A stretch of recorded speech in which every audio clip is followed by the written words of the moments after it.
Dr. Subha Ramani and I go back a long way in our involvement with AMEE, as we've been attending for many years. Subha, nice to see you again. Thanks for taking time for a chat. Tell us about why you come to AMEE.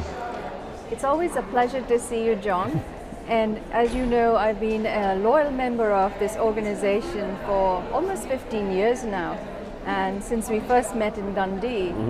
And I think this is simply the best medical education organization in the world, and the conferences are absolutely outstanding and illuminating. And every year it seems to get bigger and bigger and better, really. That is true. There's always advantages and disadvantages to the size, getting bigger and bigger. I remember when I first started attending, it was a very intimate conference. Yes. But then the variety of sessions get better as well. That's good. And more recently, of course, you've been elected to the Executive Committee. What sort of role is that, and what does that mean to you? Yeah, to me it's an honor. It's a really big honor because it serves as a recognition of the service that I have contributed to the organization, and it's also a way of getting a glimpse behind the scenes, like what does AMEE organization do behind closed doors? Like what is it beyond the meetings? What else do they do? All the various activities and initiatives, and as you know, all of you never stand still. Every time I turn around, there's a new initiative. And one of the new initiatives you've been very involved with as Vice Chair is the AMEE Fellowship Scheme. That's correct. How's that going? I'm really thrilled about it because, as you know, the fellowship scheme was started not only to recognize people for their scholarship, but also hoping that it will serve as a mentoring system for younger educators. And that is something that I'm intimately involved in right now.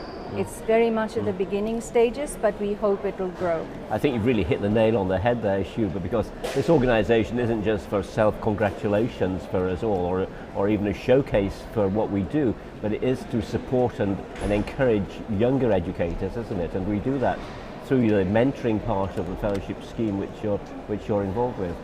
How the organisation has expanded, though, you mentioned that, other disciplines and continuing professional medical education? That's right. I like the fact that the focus is not only on one aspect of education. In fact, I think we should call it health professions education, because it's an interdisciplinary educational conference, and it spans the spectrum of education, pre-registration, post-registration, continuing professional development, and that's the way it ought to be.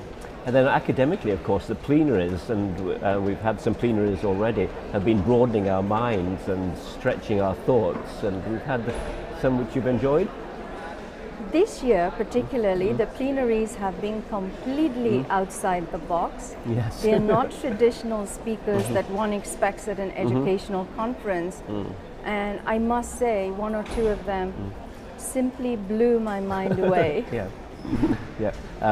We heard from Head Evolved about the problem really of stress and burnout and the need for remedial measurements, even for medical students as well as for our colleagues who we know are under stress and have worrying situations.